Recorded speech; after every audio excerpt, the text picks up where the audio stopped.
আমি টুটু সাধু। আমার চ্যানেলের নাম ক্যামেলিয়া। আমি ছোট বড় অনেক গল্প, উপন্যাস আমি লিখি এবং এগুলো আমি আপনাদের সাথে শেয়ার করি। এরকম অনেক গল্প শেয়ার করেছি। আজকেরটা ঠিক গল্প না, এটা হচ্ছে একটা মিরাকেল। আমার লাইফেই হয়েছে মিরাকেল। সেটাই আপনাদের সাথে একটু শেয়ার করব। আমার ইলেকশনের মানে কার্ড নিয়ে অ্যাপ্লাই করেছিলাম। করার পর কিছু মানুষ আমার জায়গাটা নিয়ে একটু লোভ করে। ওরা মনে মনে করছে যে একে সিটিজেনশিপ পেতে দেবো না, এরকম একটা ব্যাপার। তা আমিও মনে মনে করলাম যে না, আহ, আমার তো ভোটার কার্ডটা দরকার, তাহলে আমি ভোটার কার্ডটা করে কাউন্সিলর বাড়িতে গিয়ে আমি সমস্ত নাম টাম, ডেট অফ বার্থ যা কিছু ছিল সব কিছু দিয়ে দিয়ে গুছিয়ে এলাম, ফর্ম ফিল আপ করে এলাম। এরপর ওগুলো তো আসে আমাদের বাড়ির সামনেই ওই স্কুল আছে, সে স্কুলেতে, হাই স্কুলে, সেখানে সব ওই ইয়েগুলো আসে, ওই নামগুলোর এগুলো কপিগুলো আসে, ওইগুলো সব আসে। তা সেরকমই এসেছে সবাইকার দেখছি নাম আছে। আমার আর আমার মেয়ের জায়গার নামের জায়গাটা চৌকো করে কাটা।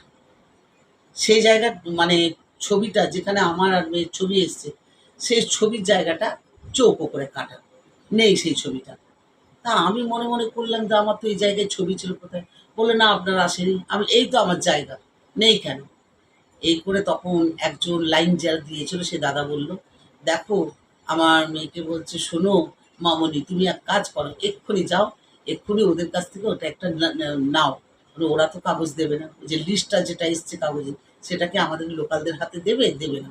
তবু রিকোয়েস্ট করে অনুরোধ করে, সামনেই ছিল ওই এর দোকান, মানে জেরক্সের দোকান ছিল, সেই জেরক্সের দোকান থেকে ওই উপরের বিয়েটা, যেটা ভোটার লিস্ট এসছে সেটা যেখানটা কাটা, ওই জায়গাটা আমরা তাড়াতাড়ি করে ওটা জেরক্স করে আর ওনাদের কাছে দিয়ে এলাম। দিয়ে বললো, যাও তোমরা এখনই, এই মুহূর্তে তোমরা ডিএম অফিসে চলে যাও। ডিএম অফিসে যখন গেলাম ওটা জেরক্স করে নিয়ে, অত হন্তদন্ত হয়ে গেলাম, বাড়ির থেকে এতটা রাস্তা। তাই ওই অবস্থা করে গিয়ে যখন তখন দেখছি ওখানে 3,000 লোকের লাইন। ওই লাইন, আমার এত শরীর অসুস্থ, 3,000 লোকের লাইন, আমি কিভাবে লাইন দেব? আর লাইন দেওয়ার বসার কোনো জায়গা নেই, কিছু নেই, এতক্ষণ ধরে লাইন দেবো কী করে? এরপর ওদের অফিসে যে দাদাগুলো ছিল অনেকেই পরিচিত ছিল, তারা বলল যে দিদি আপনি যে এই তো লাইন দিয়েছেন, তা লাইনটা অনেক, এই তো চট করে শেষ হবে না, আজকেও মনে হয় আপনার হবে না, আমার মনে হয় কাল পরশু আবার আসতে হবে। তা আমি বলছি, তাহলে কী করবো দাদা, দিন লাইন দেখুন। করতেই আমরা লাইন দিয়ে আছি, তাও ঘন্টা খানেক হয়ে গেছে, তখনও লাইন আর কি শেষ হয়, লাইন আর শেষ হচ্ছে না। ইন দ্য মিন টাইম আমি ওই অফিসের মধ্যে যে দাদারা কাজ করছিল, সেই দাদাদেরকে আমি গিয়ে বললাম যে, দেখুন দাদা, আমাদের আজকে লিস্ট এসে গেছে, ভোটার যে লিস্ট, তাদের যে ছবি, আমার দেখুন এই লিস্টটা আমি নিয়ে এসেছি, এই লিস্টটা দেখুন কেমনভাবে ওই চৌকো করে এটা কেটে নিয়েছে কি। ওখানের মধ্যে যারা ওই স্কুলের সেক্রেটারি, প্রিন্সিপাল যারা রয়েছে, ওরাই এই ভোটের মধ্যে আছে, ওরা আমাকে ডিসপ্লেস করার চেষ্টা করছে।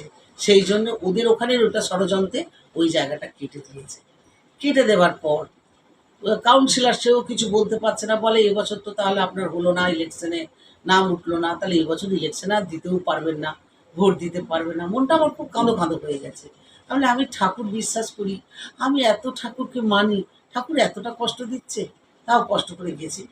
বলছে, আপনি আমাকে সাইড থেকে একজন বেরিয়ে এসে বললো যে আপনি এক কাজ করুন, এখানে বলছে ইলেকশন অফিসার যে কালেক্টর আছেন, ওই কালেক্টরের সাথে আপনি যদি দেখা করতে পারেন তো ভালো হয়।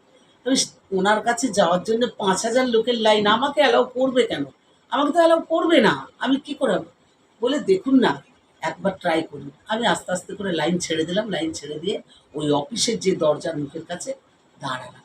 দাঁড়াবার পর আমার মনে যেন কি একটা শক্তি জোগালো, সত্যিকারের কেউ যেন শক্তি জোগালো। আমি সঙ্গে সঙ্গে বললাম, মে আই কামিং স্যার? তা বললো, ইয়েস কামিং। What matter? আমি বললাম, স্যার আপনি দেখুন এই জিনিসটা, কালেক্টরকে মানে বলছি আমি, স্যার আপনি দেখুন না, আমার এই ইলেকশনের আজকে লিস্ট এসছে আমাদের স্কুলে, আর স্কুলেতে এসছে, আমি ওখান থেকে যে লিস্ট দেখতে গেছি যে না ভোটার লিস্টের নামটা উঠেছে কিনা, কিন্তু সেখানেই দেখছি যে না, সেখানে আমাদের দুটো চৌকো করে কাটা। তা বলে ঠিক আছে বসুন বসুন। আমি বসলাম, একটু ভয়ে ভয়ে বসলাম। বসে এই যাও, ও স্টাফেদেরকে বললো যাও, ওনাদের দুজনকার নামটা নিয়ে নিল, ওনাদের দুজনকার ইলেকশনের কার্ডটা তৈরি করে নিয়ে এসো, 15 মিনিটের মধ্যেই নিয়ে আসবে। স্যার আমি কি বাইরে ওয়েট করবো? বলে না, বসুন এখানে।